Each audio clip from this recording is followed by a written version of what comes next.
Alléluia. Ne regarde pas ton voisin qui n'est pas venu aujourd'hui. C'est toi qui es là. Amen. Nous sommes toujours dans la marche, dans l'évangélisation de la parole de Dieu. Amen. Et il y a quelqu'un qui m'a posé la question, qui m'a dit, mais frère Patrice, vous savez, il y a aussi des païens qui prient. Même les païens qui prient, le Seigneur écoute et exauce leurs prières. Moi, je l'ai dit, c'est faux. Amen. Alléluia.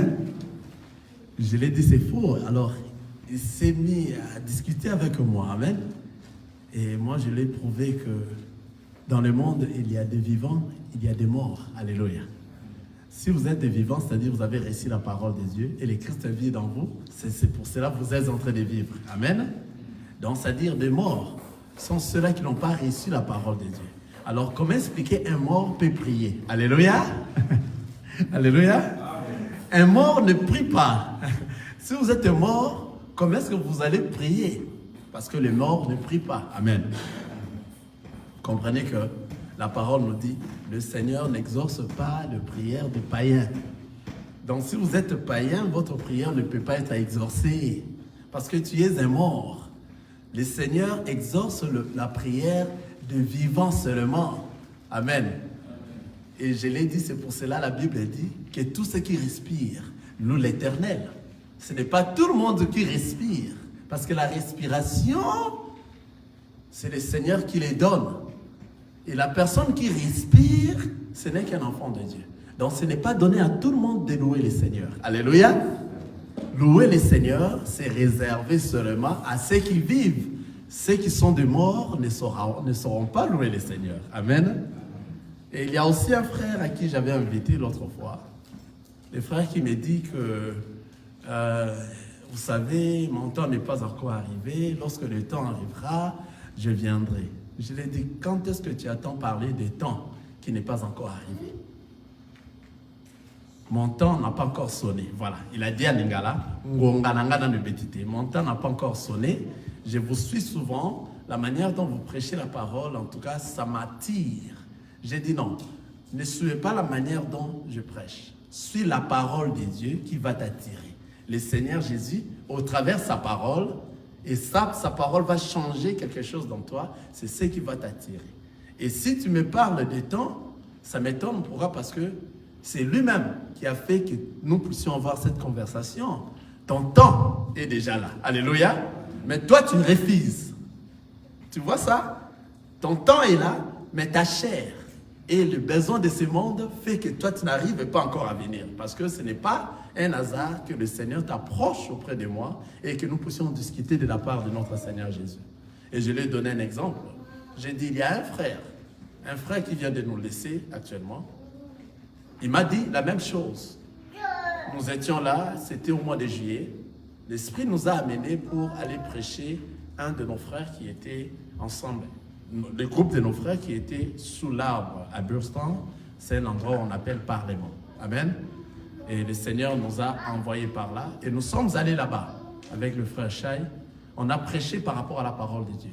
On a évangélisé par rapport à la mort. Après la mort, où irons-nous? Voilà, c'est la grande question. C'est la finalité des choses. Savoir, après cette vie ici sur la terre, où est-ce que nous serons?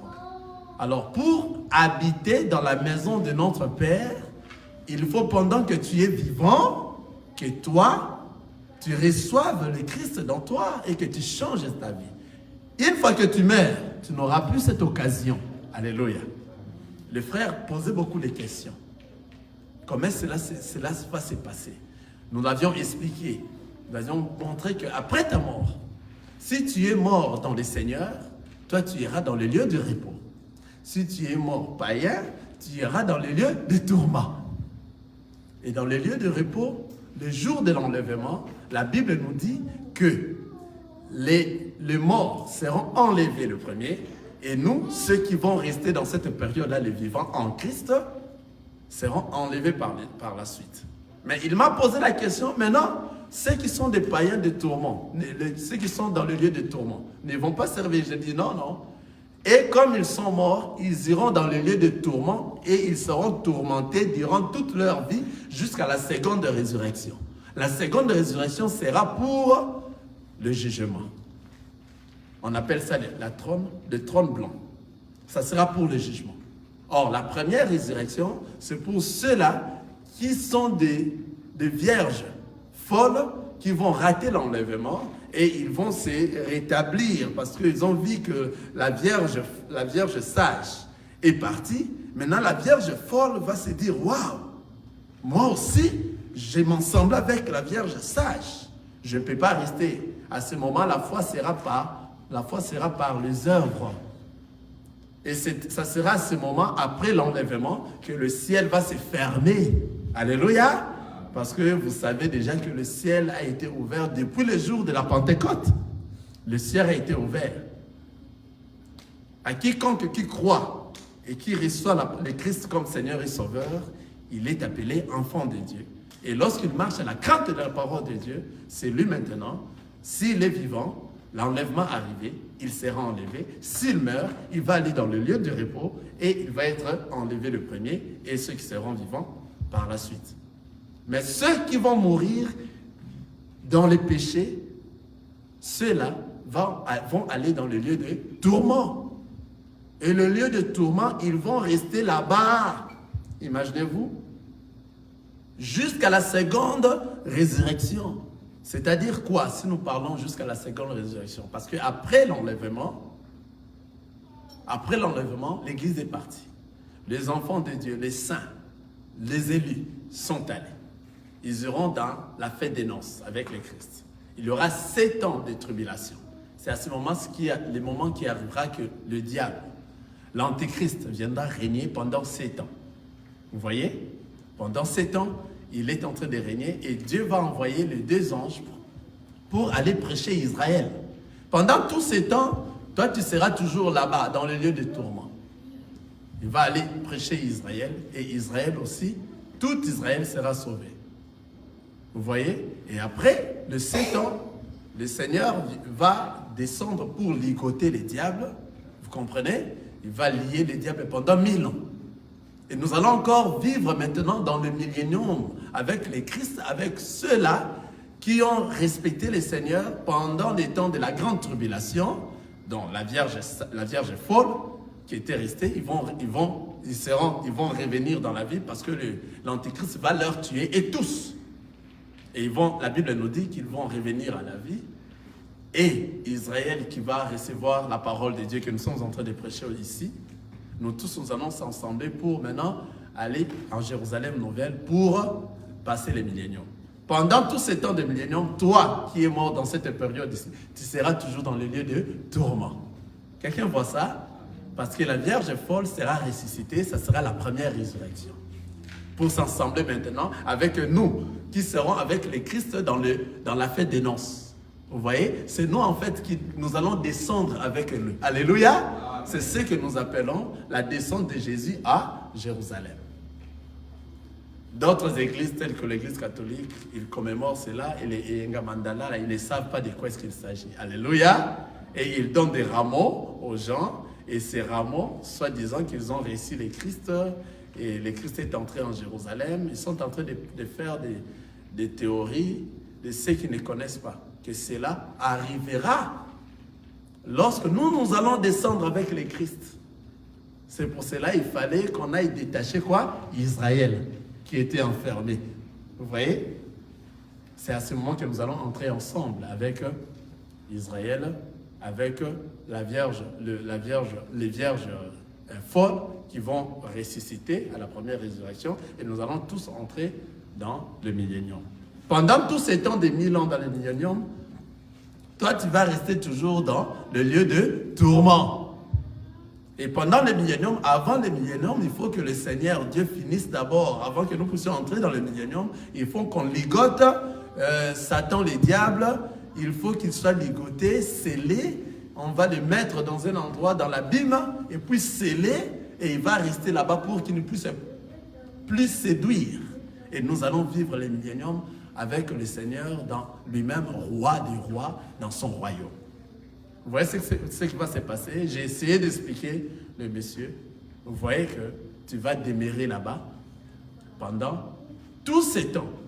Et quoi viendra maintenant? La seconde résurrection, ça sera pour les jugements. Qui seront jugés? Ce sont ceux-là qui n'ont pas marché par rapport à la parole de Dieu. Car les enfants de Dieu, pendant que nous sommes en train de vivre ici, nous sommes en train de passer par des jugements. Quels sont ces jugements? Ces jugements, c'est nous sommes en train de traverser et nous sommes mis dans le feu. Et nous traversons ce que nous appelons des tribulations. Alléluia. Je ne suis pas en train de dire la grande tribulation, mais j'ai dit de tribulation. Quelles sont ces tribulations? Ces tribulations sont liées à la chair. Alléluia. La chair, avec tous ses désirs, nous emporte afin que nous puissions tomber et nous puissions suivre les choses de ce monde. Vous voyez? Maintenant, étant enfant de Dieu, tu vas lutter contre ça. C'est pour cela nous sommes dans la marche. Nous sommes dans les combats. Nous sommes dans la course. Alléluia. Tu dois lutter contre tous ces désirs de la chair. Et pendant que tu es en train de lutter et tu es en train de convaincre cela, de vaincre cela, c'est à ce moment que toi, tu es en train d'être jugé. Alléluia. Tu t'es décidé que toi, tu ne vas plus tomber dans le péché. Tu es devenu une nouvelle créature en Jésus-Christ. Il y aura pas mal de tentations qui surviendront, mais toi, parce que tu es enfant de Dieu, tu seras soutenu. Car ce n'est plus toi qui vis, c'est le Christ qui est dans toi. Car la parole nous a dit, celui qui aime le Christ, il doit garder quoi? Ses commandements. Garder ses commandements, c'est la parole de Christ que tu dois garder dans toi. Alléluia. Et c'est cette parole-là qui va te fortifier à tout moment, afin que toi, tu n'arrives point à tomber. Et le frère m'a écouté. Et après, je lui ai dit, regardez, nous, on s'ensemble à Racheville, s'il faut que tu viennes. Et il m'a dit, non, mon temps n'est pas encore arrivé. J'ai dit, mais quel temps tu attends encore? C'est le temps ici que le Seigneur nous a réveillés, nous a poussés de s'approcher auprès de vous, afin que nous puissions parler de sa part. Pour que tu puisses écouter, tu ne sais pas demain. Alléluia. Après le mois de juillet, c'est le mois d'août. Le début du mois de septembre, le frère est décédé. Alléluia. Nous connaissons le frère comment? Le frère non, le frère il est le frère de frère Eb. Yao. On était en conversation avec lui, le Seigneur, peut-être, on ne sait jamais, c'était peut-être sa dernière chance d'écouter la voix du Seigneur, parce que son temps était prêt pour quitter ce monde. Alléluia. On ne sait pas si il avait mis en application ce que nous l'avions prêché pendant ces temps-là. Amen. Voilà. Nous parlons la vérité. Nous étions venus leur trouver dans un endroit où ils prennent de la bière, ils sont dans leur ambiance, il y a la musique, il y a de quoi et quoi. Mais l'Esprit du Seigneur nous a poussés à aller prêcher là-bas. J'espère que ceux qui habitent Princeton connaissent là, on appelle Parlement. Amen. Vous comprenez? S'il n'a pas profité de cette occasion, et moi je l'ai dit, le temps c'est maintenant. On ne sait plus quand est-ce que cela peut venir. La mort peut venir nous surprendre. Et nous les enfants de Dieu, nous sommes fiers de mourir. Car la mort c'est un gain pour nous. Alléluia. Une fois que je meurs, c'est-à-dire je n'aurai plus à me forcer pour que je fasse du bien. C'est-à-dire si je meurs dans le Seigneur, je meurs déjà dans le Seigneur, je suis un candidat qui va aller se reposer dans le sein d'Abraham le jour d'enlèvement. Je pars. Maintenant, ceux qui restent dans la vie, ceux qui continuent à vivre, ce sont ceux-là qui vont continuer à s'efforcer pour marcher à la crainte de la parole de Dieu. Mais moi, je suis mort déjà dans le Seigneur. Vous voyez que c'est un gain pour moi pour recevoir la vie éternelle. Donc moi, je suis déjà mis à part. C'est-à-dire la mort pour moi, c'est un gain. Alléluia. Amen. Vous comprenez? C'est comme ça. C'est la parole de Dieu. Si le temps où le Seigneur te parle à ce moment, la Bible dit, lorsque vous entendez ma voix, n'endurcissez pas vos cœurs. N'endurcissez pas. Ouvrez. Allez-y directement. Ne dis pas que ton temps n'est pas encore arrivé, tu ne connais pas demain. Peut-être c'était la dernière occasion que le Seigneur t'a donnée. Alléluia. Afin que toi, tu sois changé. Parce que le Seigneur n'a jamais eu tort. Alléluia. Peut-être moi, lorsque nous étions partis avec le frère Chai, nous étions peut-être les derniers pousses que le Seigneur a poussés. Il y en avait eu beaucoup qui étaient venus avant nous. Peut-être. Alléluia. Si le frère avait profité de ce que nous lui avions dit et il a mis en application, il est dans les bons. Alléluia. Il est dans les bons. Une fois, nous sommes allés prêcher dans un lieu de deuil et la manière dont nous étions en train de prêcher, les gens n'ont pas voulu cela. Or, nous prêchons la parole de Dieu. Alléluia. Nous ne prêchons pas des morts. Les morts sont morts. Nous prêchons ceux qui sont là. Alléluia. Parce qu'il y avait des gens qui se sont allés acheter des habits. Ils sont venus dans des lieux de deuil vraiment très chics, afin que tout le monde leur voie. Alléluia. Ils sont beaux, très bien. C'est pas mal, c'est pas mauvais. Vous voyez? Maintenant, est-ce que réellement c'est à cause de ces habits-là que le Seigneur a besoin? Non. C'est pour ça que nous n'allons pas prêcher tout ça. Nous allons prêcher toi, afin que tu changes. La personne qui est décédée est déjà partie. Toi maintenant qui restes là, tu prends tout le temps de venir, de faire tout ce que tu veux, malgré que tu es dans le lieu de deuil, mais tu veux te faire voir et que tu es bien là, s'y fasse voir. Mais si on t'amène la parole de Dieu, tu refuses. Tu n'as pas de conscience. Tu n'as pas de conscience. Nous allons te prêcher toi. Nous allons te prêcher toi. Celui qui est mort est parti. Maintenant, toi, prépare ta vie. Ne sois pas distrait. Car le monde apporte une distraction. Amen. Nous allons ouvrir notre Bible. Nous continuons toujours à la marche d'un élu. Alléluia. Apocalypse. Apocalypse, chapitre 16, le verset 15. Le frère Mba qui n'est pas là aujourd'hui. Bon. Apocalypse, chapitre 16, j'ai lu le verset 15. Voici, je viens comme un voleur. Heureux celui qui veille et qui garde ses vêtements, afin qu'il ne marche pas nu et qu'on ne voit pas sa honte. Je réponds. La parole nous dit ceci. Voici, je viens comme un voleur. Heureux celui qui veille et qui garde ses vêtements, afin qu'il ne marche pas nu et qu'on ne voit pas sa honte. On va encore lire une fois de plus, parce qu'il dit ici, la parole dit, il vient comme un voleur. Qu'est-ce qui vient comme un voleur? Nous allons encore lire dans le livre de 2 Pierre, chapitre 3. Je vais aller rapidement ici. 2 Pierre, chapitre 3, le verset 10.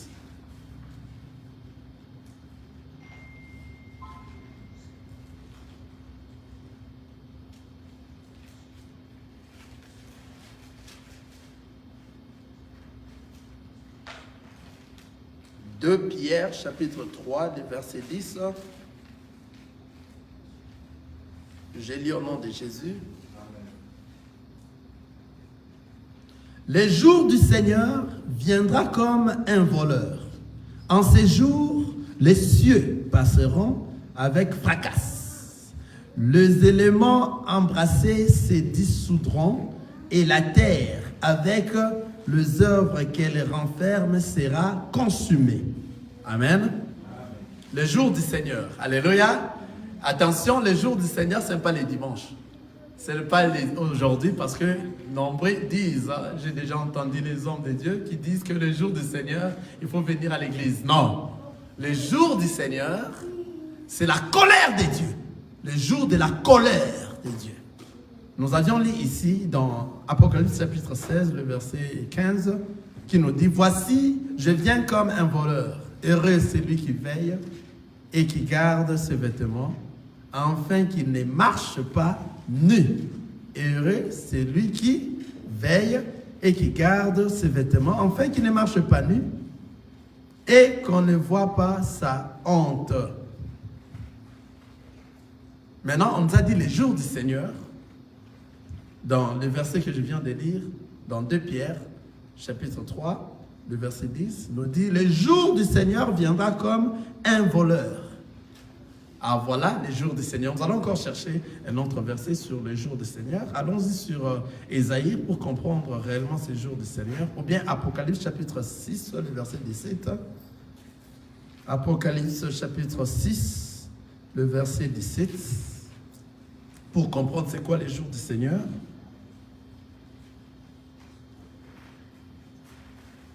Car le grand jour de sa colère est venu et qui peut subsister. C'est-à-dire, c'est les jours du Seigneur. Alléluia. Dans les jours du Seigneur, c'est le grand jour du colère, de la colère de notre Dieu. Ces jours-là. Qui peut subsister ces jours-là? On peut encore lire dans Ésaïe, celui qui est prêt, Ésaïe chapitre 13, le verset 9 à 11.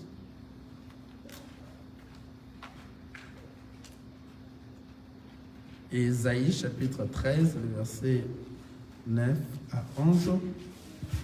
Ésaïe chapitre 13, le verset 9 à 11. Voici les jours de l'Éternel arrivent, jours cruels, jours de colère et d'ardente fureur, qui réduira la terre à solitude et en exterminera le pécheur.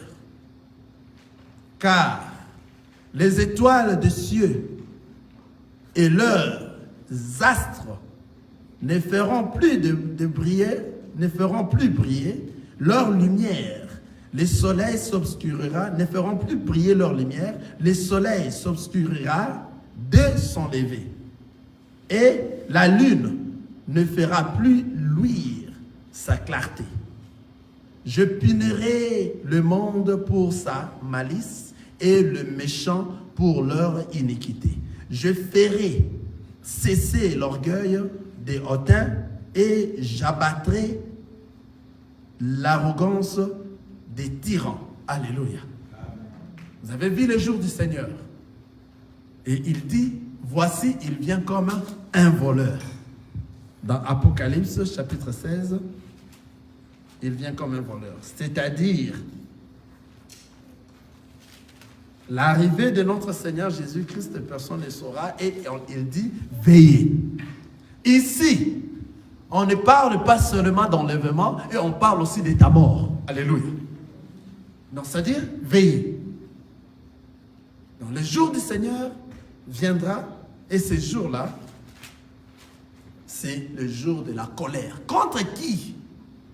Cette colère sera contre tous ceux qui marcheront en dehors de la parole de Dieu. Pas contre les enfants de Dieu. Les enfants de Dieu seront déjà enlevés parce que Dieu, les enfants de Dieu, les élus, sont l'épouse de notre Seigneur Jésus-Christ. Et le Seigneur fera en sorte que son épouse ne voie pas la honte, ne voie pas la colère de son époux. Le Seigneur ne voudra pas que l'épouse voie la colère. Pour que l'épouse ne voie pas la colère, il faut que l'épouse soit enlevée. Alléluia. L'épouse doit d'abord être enlevée, et maintenant lorsqu'il va commencer à frapper, et cette frappe-là sera terrible. Et il va frapper tous ceux qui vont marcher en dehors tous ceux qui ont marché en dehors de la parole de Dieu. Tous ceux à qui ils ont eu l'occasion d'écouter la parole, ils ont ignoré cela. Tous ceux qui n'ont pas été prédestinés. Alléluia. Parce que tous ceux qui vont rentrer au ciel ne sont que ceux qui ont été prédestinés. Ce sont que ceux-là qui vont reconnaître la voix du Père et ils vont suivre. Car leur nom est écrit. Quelqu'un est en train de voir ça? Amen. Leur nom est écrit. Leur nom est écrit dans le ciel. Vous vous souvenez, là où Jésus-Christ, les apôtres sont venus lui dire que les mauvais esprits nous ont obéi par des miracles. Alléluia. Luc chapitre 10, on va lire ça. On verra ça, ça va être dans Luc chapitre 10.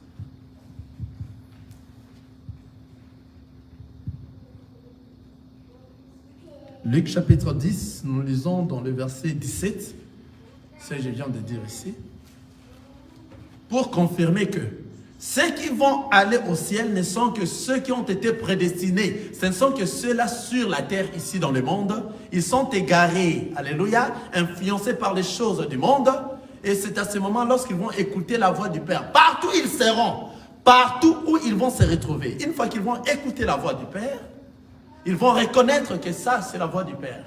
Et ils vont suivre cette voie. Et une fois qu'ils entrent dans les chemins, c'est un chemin à sens unique. Et lorsqu'ils entrent dans les chemins, vous allez constater par le fruit que celui-là a changé. Car l'homme intérieur a changé. Alléluia. Regardez, nous lisons Luc chapitre 10, le verset 17. Je vais descendre jusqu'en bas, c'est juste pour comprendre l'histoire. Les 70 revinrent avec joie, disant, Seigneur, les démons même nous ont soumis à ton nom. Jésus leur dit, je voyais Satan tomber du ciel comme un éclair. Voici, je vous ai donné le pouvoir de marcher sur le serpent et le scorpion et sur toute la puissance de l'ennemi. Rien ne pourra vous nuire. À qui ils ont réussi? Qui sont ceux-là qui ont réussi ces pouvoirs? Ce sont seulement ceux-là qui ont reçu le Christ et croient à son nom. C'est ainsi qu'il leur a donné le pouvoir de devenir enfants de Dieu. Ce ne sont que les enfants de Dieu qui vont marcher sur les scorpions et sur les serpents. Alléluia. Et rien ne pourra leur nuire. Ce sont que ceux-là. Maintenant, ceux qui n'ont pas reçu, ceux qui ont refusé, ceux qui sont du monde, ceux-là, les serpents vont leur mordre. Alléluia. Ici, lorsque nous parlons de serpents et de scorpions, il y a vraiment un enseignement, un grand enseignement là-dessus. Nous allons en revenir. Amen. Le verset 20. Cependant, ne vous réjouissez pas de ce que les esprits vous sont soumis, mais réjouissez-vous de ce que vos noms sont écrits dans les cieux. Ah, alléluia. Ici, il faut bien suivre la parole de Dieu. Alléluia. La parole de Dieu dit, réjouissez-vous parce que vos noms sont écrits. Ce ne sont pas vos noms seront écrits. Quelqu'un a vu ça?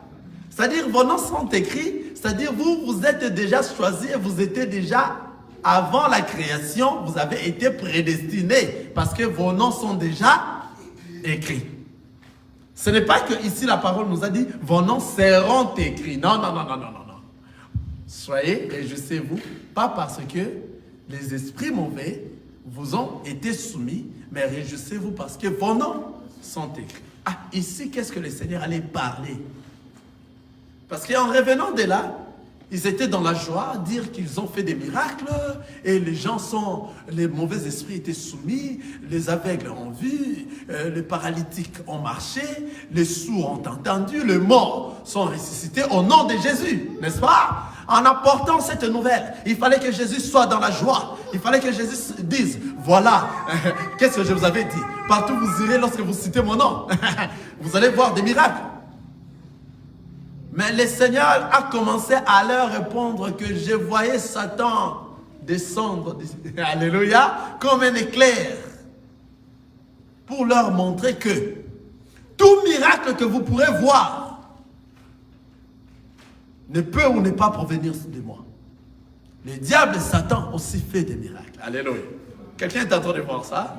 C'est-à-dire, le miracle qui attire les gens, aujourd'hui surtout dans ces temps finissants, nombreuses sont des choses provenant de l'ennemi. C'est pour cela Jésus, lorsqu'ils sont venus, suivez la parole, suivez. Les 70 reviennent avec joie disant, Seigneur, les démons même nous sont soumis en ton nom. Jésus leur dit, il fallait que Jésus soit dans la joie. Mais écoutez ce que Jésus leur dit.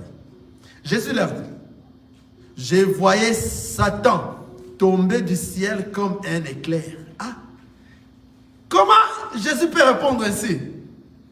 Vous amenez une nouvelle de la joie, que la manière dont le Seigneur a fait pour cet homme-là, on a cité seulement ton nom, on a vu des miracles. Mais il a dit, je voyais Satan tomber du ciel comme un éclair. Ce qui veut dire, tout le miracle que vous pourrez voir, cela ne donne pas la vie éternelle par les miracles. Alléluia. Car le diable aussi fait des miracles. Nombreux de ceux-là, aujourd'hui, il y a eu un frère qui m'a dit, mais toi, qu'est-ce que tu montres? Tu veux seulement parler aux autres pasteurs. Là, tu n'arrives même pas à filmer les gens, les membres de ton église. Et je lui ai dit non, pour savoir un homme de Dieu, cela ne dépend pas au nombre de gens qui sont dans son église. C'est par rapport à l'enseignement qu'il donne. L'enseignement, alléluia. Et lui-même doit marcher par rapport à cet enseignement, à l'obéissance, en mettant en pratique la parole de Dieu. Vous voyez? Maintenant, pour ce qui concerne les membres de l'église, c'est le Seigneur Dieu lui-même qui sélectionne. Alléluia. Maintenant, à cause de tout avoir, de tous ces membres de l'église, des fidèles, de foules et autres, nombreux de pasteurs ont suivi des miracles. Alléluia. Et ils ont fait des miracles. Ils ont suivi les fétiches et ils sont allés toucher au diable. Que Jésus est en train de dire ici, je voyais Satan tomber du ciel. Alléluia. Parce que Satan aussi fait des miracles. Et ils sont allés chercher Satan pour faire beaucoup de miracles et avoir beaucoup de fidèles. Alléluia. J'ai dit aux frères là, mais moi aussi je pourrais faire ces choses-là et vous allez voir des gens venir. Mais je crains le Seigneur. Alléluia. Je crains le Seigneur. Je peux commencer à faire de toutes ces choses-là que les autres font, mais je ne pourrai pas. Parce que je cherche à porter la couronne. Je vais aller au ciel. Je vais être enlevé. On a été proposé l'autre fois, je vous avais parlé, par les gens de ces pays, parce que vous savez, les gens ici, dans ces pays, il y a pas mal de la franc-maçon. On nous a proposé d'avoir des gens. Ils m'ont dit, mais je ne sais pas comment ils ont su que je suis pasteur. Ils ont su que nous avons un ensemble tel endroit. Ils sont venus me proposer pour me dire que regarde, c'est toi le frère Patrice. Ils m'ont appelé. C'est toi Patrice? J'ai dit oui, c'est moi. Il parlait l'anglais. Mais on a besoin, est-ce que tu ne peux pas venir s'inscrire? Parce que nous aidons les églises afin que tu aies beaucoup de membres, juste après un mois. J'ai dit, ça c'est quoi? C'est quelle organisation comme ça? Et je les ai dit, moi je n'ai jamais entendu cela. Oh non, dans ton église tu verras. J'ai dit, non, moi je n'ai pas d'église. L'église ne m'appartient pas.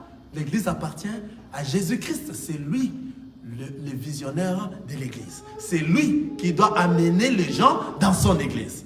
Qui êtes-vous? Oh non, regardez, il commence à parler. Regardez, nous faisons ceci, on fait cela, nous allons faire des spots. Et à partir de votre inscription et que vous êtes devenu notre membre, c'est tout. Tu verras qu'il y aura après un mois seulement, plein là où tu es. Plein de gens vont poursuivre là où tu es. Je dis non. Moi, ce que je sais, je ne suis pas d'abord le responsable de l'église. Le responsable de l'église, c'est le Seigneur Jésus-Christ. Le visionnaire de l'église, c'est lui. Or, la parole nous dit, ce n'est que lui qui sélectionne. Si lui n'appelle pas, personne ne peut venir. C'est lui qui appelle ses enfants auprès de lui. Alléluia. Alors, c'est lui-même qui va attirer les gens vers lui, vers son ensemble. Qui êtes-vous pour venir aider celui qui est le Seigneur? Car c'est lui qui connaît qui sont ceux-là qui vont hériter le royaume des cieux. Et je les ai dit, le chemin qui amène dans la perdition est vaste et ouvert. Nombreux partent dans ce chemin. Mais le chemin qui amène dans la vie éternelle est petit, rétréci. Il y a peu de gens qui la retrouvent. Vous comprenez? Pour entrer dans le royaume des cieux, ce n'est pas toujours voir des foules. Alléluia. Et ces frères-là, ils étaient affaiblis parce que moi, je les ai parlé de la parole de Dieu. Ils m'ont dit, mais tu vois, je m'excuse, tu vois, tu vas rester pauvre comme ça parce que tu ne vas pas bénéficier de ton église. Je les ai dit, non, ce n'est pas mon église. L'église appartient au visionnaire qui est le Seigneur Jésus-Christ. C'est lui-même qui fera afin que les gens viennent. Alors, qui sont ceux-là qui vont venir? Ce n'est pas tout le monde. C'est pour ça que nous sommes en train de dire ici, les noms sont écrits dans le ciel. Qui sont ceux-là que leurs noms sont écrits dans le ciel? Ce sont des enfants de Dieu qui sont dans le monde, qui sont égarés, influencés par les choses de ce monde. Mais les jours où ils vont écouter la vraie parole, ils vont écouter la voix de notre Seigneur Jésus-Christ, ils seront tourmentés. Ils vont reconnaître cette voix et ils vont suivre. Car leur nom est écrit. C'est pour ça que la parole nous dit, même un insensé, alléluia, même un insensé ne va pas se perdre du chemin qui nous amène au retour. Parce que les enfants de Dieu, nous ne partons pas au ciel. nous retournons à la maison. Alléluia. Parce que nous venons de là. Nous venons de l'éternité et nous allons retourner à l'éternité. C'est le monde qui nous a influencés. Parce que nos noms sont écrits. Nos noms ne seront pas écrits. Nos noms sont écrits déjà. Que toi, tu es un enfant de Dieu. Même si tu marches dans le monde, dans des acrobaties et autres. Mais comme ton nom est écrit, tu finiras par écouter la bonne parole. Et tu vas discerner. Et tu vas avoir le courage, alléluia, de dire que non, depuis que j'ai écouté cette parole, c'est différent. Je vais entrer dans le chemin et ce chemin va me faire regagner la maison. La maison, c'est la vie éternelle. Vous voyez? Ils sont revenus et ils ont dit à Dieu, à Jésus, que le démon, les mauvais esprits leur ont été soumises et ils ont fait des miracles au nom de Jésus. Mais Jésus n'était pas dans la joie parce qu'on avait dit cela. Car il sait, il connaît que le diable aussi fait des miracles. Et le diable fait beaucoup de miracles. C'est pour cela aujourd'hui, vous voyez, venez. Un pasteur qui dit, venez, vous allez voir des miracles. Parce qu'il connaît ce qu'il va faire, parce qu'il connaît des alliances qu'il sait tisser avec des gens, des gens de la franc-maçon, des gens des maris des nuits, des femmes des eaux. Hein, donc actuellement aussi, ils partent dans des rivières, faire des prières pour avoir des femmes des eaux qui font des miracles dans les églises. Et nous sommes en train de voir ça et nous voyons aussi des témoignages. Alléluia. Il y a un pasteur qui a fait son témoignage au Nigeria, un pasteur au Nigeria, avant de mourir. Il a tout dit. Comment ils partent pour aller coucher avec des mamiwata dans les eaux pour avoir de puissance et puis venir dans l'église et se plaît à avoir des miracles, ce qui s'opère. Voilà. Voilà. Jésus savait. J'ai vu Satan tomber du ciel comme un éclair. Satan aussi fait des miracles. Alors lorsque vous vous êtes réjouis, ne vous réjouissez pas pour les miracles. Alléluia. Car le miracle que le Seigneur était en train de faire dans ces temps, aujourd'hui, la vraie miracle, quelqu'un qui connaît, alléluia, on dit le miracle, n'est-ce pas? Le vrai miracle, le seul et l'unique vrai miracle, quelqu'un connaît ça? C'est de la mort à la vie.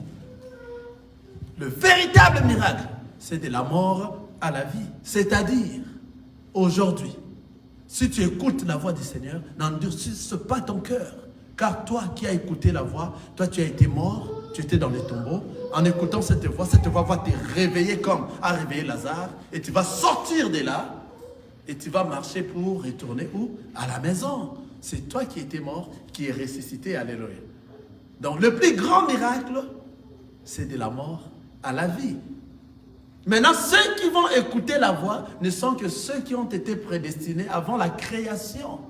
Ce sont ceux-là qui sont dans le monde qui veut dire ils sont morts. Et lorsqu'ils vont écouter la voix du Père, ils vont reconnaître cette voix.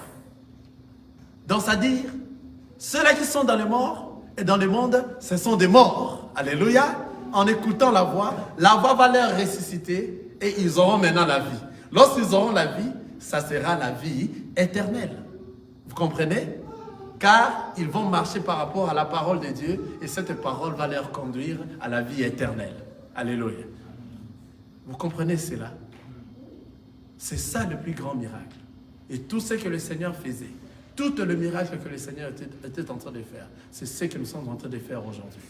La parole de Dieu. Le Seigneur ouvrait les yeux de ceux qui ne voyaient pas. Alléluia. Aujourd'hui, lorsque nous sommes en train de prêcher cette parole, si tu es réellement un enfant de Dieu qui est dans le monde, tu es un homme aveugle. Et cette parole, si toi tu es venu de l'éternité, ça va t'ouvrir les yeux. Et tu vas comprendre, tu vas discerner. Tu vas te dire, mais comment cette parole-là est différente de ce que j'ai entendu avant? Voilà. Tes yeux sont ouverts. Pourquoi? Parce que la parole de Dieu ouvre les yeux des aveugles. Alléluia. Comme ça, tu sauras voir. Tes oreilles qui n'écoutaient pas, lorsque tu écoutes la voix du Père, tes oreilles seront quoi? Vous voyez les miracles qui sont en train de s'opérer.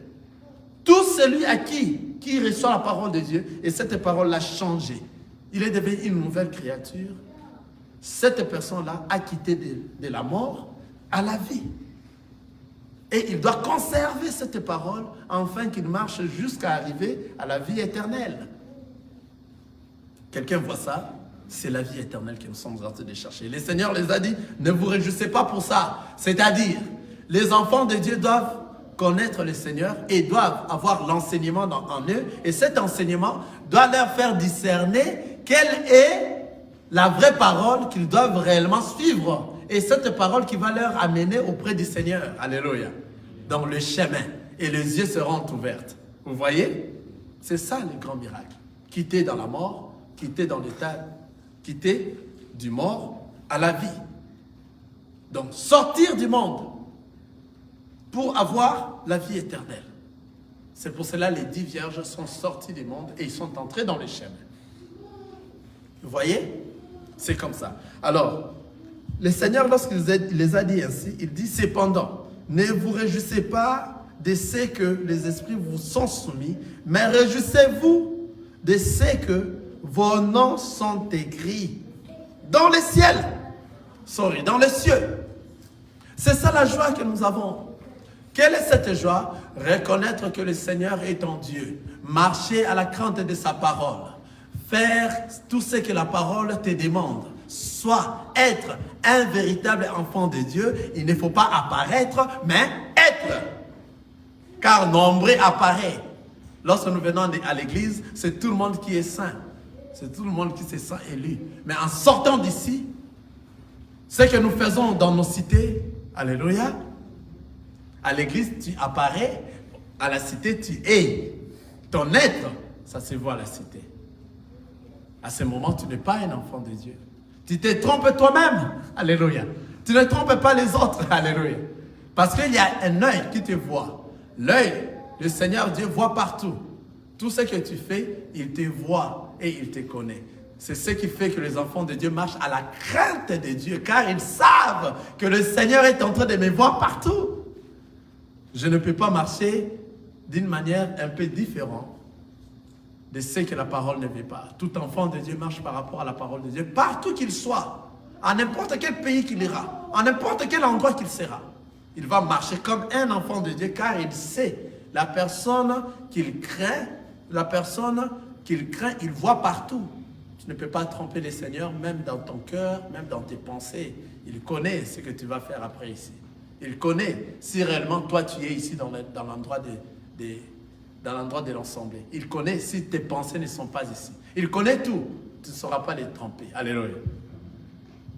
Venir à l'église tel que vous venez à l'église, comme c'est une bonne chose à faire, comme c'est bien de venir à l'église, vous faites bien.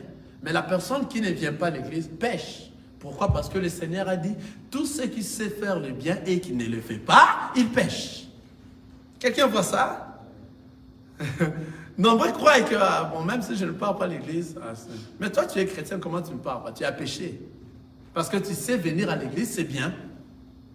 Et venir à l'église, c'est pour écouter la parole de Dieu qui va approfondir ta foi, afin que toi tu demeures dans la crainte de la parole de Dieu. Vous voyez? Mais toi, tu négliges cela. Vous voyez? Les noms des enfants de Dieu sont déjà écrits dans le ciel. Alors, ces enfants-là, lorsqu'ils écoutent la voix, ils ne peuvent pas résister. Cette voix va leur tourmenter. Et toute leur vie, si vous n'arrivez pas dans cet endroit où le Seigneur est en train de t'orienter, tu ne sauras plus.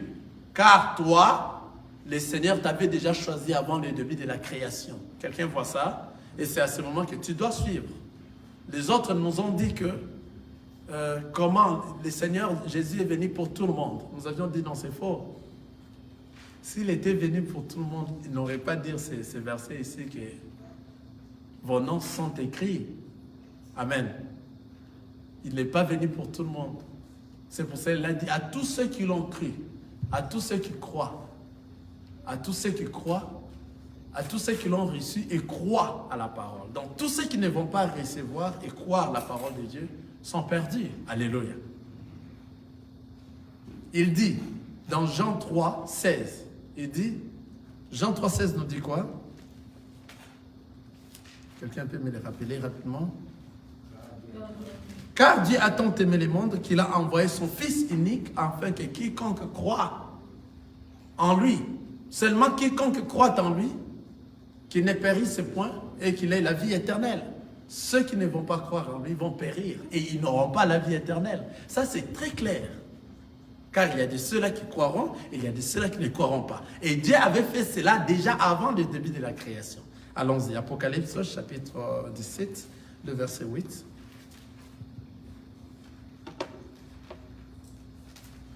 Apocalypse chapitre 17. Lisons dans le verset 8, j'espère.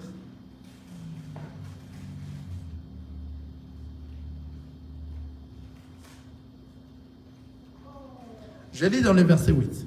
La bête que tu as vue était et elle n'est plus.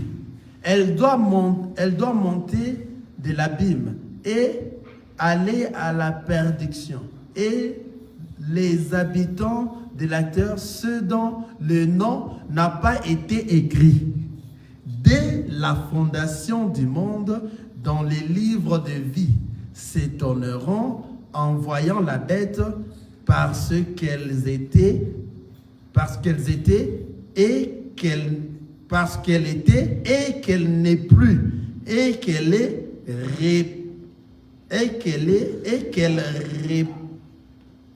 reparaîtra. Amen. Je m'excuse, je reprends cette lecture. Je lis. La bête que tu as vue était et elle n'était plus et elle n'est plus. Elle doit monter de l'abîme et aller à la perdition. Et les habitants de la terre, ceux dont le nom n'a pas été écrit dès la fondation du monde, dans le livre de la vie, s'étonneront en voyant la bête parce qu'elle était et qu'elle n'est plus et qu'elle reparaîtra. Amen. Ce qui nous intéresse ici, de ce qu'ils sont en train de dire, c'est juste, et les habitants de la terre, ceux dont le nom n'a pas été écrit. Ah, ici maintenant nous voyons, le nom n'a pas été écrit dès la fondation du monde dans le livre des vies. Alléluia. Ah, ici on a vu maintenant, il y a de ceux-là dont le nom n'a pas été écrit dès la fondation du monde. De l'autre côté, nous avions vu, Jésus est en train de leur dire, réjouissez-vous plutôt parce que vos noms sont écrits. Quelqu'un a vu ça? C'est-à-dire, il y a deux groupes de gens. Il y a de ceux-là à qui leurs noms sont écrits. Il y a de ceux-là, leur nom n'a pas été écrit depuis le début de la fondation du monde dans le livre des vies. Maintenant, ceux-là à qui le nom est écrit, ce sont ceux-là qui sont les enfants de Dieu, qui lorsqu'ils écoutent la voix du Père, ils ne peuvent pas en dire sur leur cœur. Même s'ils sont influencés par le groupe de leurs amis, ils vont sortir. Ils vont sortir pour suivre cette voix, car ils vont reconnaître la voix du Père. Alléluia. Ils vont reconnaître la voix du Père. Et maintenant, regardez. Dans l'Apocalypse 16, là où nous étions, c'est l'Apocalypse 16, le verset 15, il nous dit, voici, je viens comme un voleur. Heureux celui qui veille et qui garde ses vêtements, afin qu'il ne marche pas nu et qu'on ne voit pas sa honte. Heureux celui qui veille. Heureux celui qui veille et qui garde ses vêtements. Ici, on a parlé des vêtements, n'est-ce pas? L'autre fois, nous avions parlé de vêtements. Le vêtement d'un enfant de Dieu, alléluia, c'est l'amour. On a parlé dans Galates. Nous avions cité Galates chapitre 5, le verset 22.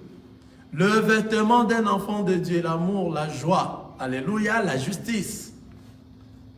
Dans toutes ces choses, ce qui est plus grand, c'est l'amour. Alors, l'amour qui est le vêtement d'un enfant de Dieu, c'est l'amour de Christ. C'est-à-dire revêtir Christ dans ta vie, c'est ce vêtement-là qui va t'amener vers le Christ. Alors, c'est à cause de ces vêtements que toi, maintenant, tu ne vas plus dormir, tu vas faire quoi? Veiller. Or, toi, tu es une église, car ton corps est le temple de notre Seigneur Jésus-Christ. C'est là où le Christ veille. C'est là où le Christ reste, se repose. Donc, toi, tu es une église qui doit faire quoi? Veiller. Tu n'es pas une église qui dort pour venir te réveiller. Alléluia. C'est pour cela qu'il n'existe pas des églises de réveil. Une église, là où le Christ habite, c'est une église veillée. Tu dois rester veillé jusqu'à ce que lui viendra, afin que toi tu partes. Quelqu'un est en train de voir ça? Si toi tu es une église de réveil, c'est-à-dire toi tu dors, alléluia, c'est-à-dire tu es dans le péché parce que tu dors. Le Seigneur partait pour prier avant qu'on puisse l'arrêter. Il revenait, il trouvait les apôtres faisaient quoi? Dormir. Vous savez pourquoi les apôtres dormaient? C'est parce que les apôtres n'avaient pas encore reçu le Saint-Esprit dans cette période-là. Mais lorsque le Saint-Esprit est venu, les apôtres ne dormaient plus. Les apôtres sont devenus des églises qui veillaient. Alléluia!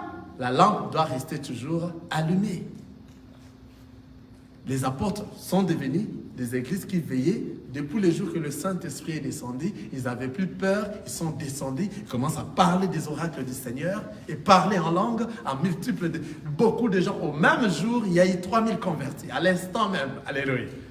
Vous comprenez? Donc, c'est-à-dire, lorsque vous êtes un enfant de Dieu, vous êtes celui qui a gardé la parole de Christ. C'est-à-dire, vous avez ramené le Christ dans votre cœur, dans votre corps. Il est resté, car ton corps est le temple, là où siège le Christ. Toi à qui le Christ siège, tu es télécommandé par lui. Tout ce que tu feras, c'est lui qui te dit de faire. Car ce n'est plus toi qui vis, c'est lui qui vit. Dans toi maintenant. Et toi, tu vas rester une église qui veille. C'est quoi veiller? Veiller, c'est-à-dire, tu rencontres réellement l'obstacle comme ça, et toi, tu arrives à briser cet obstacle. L'obstacle, c'est le péché.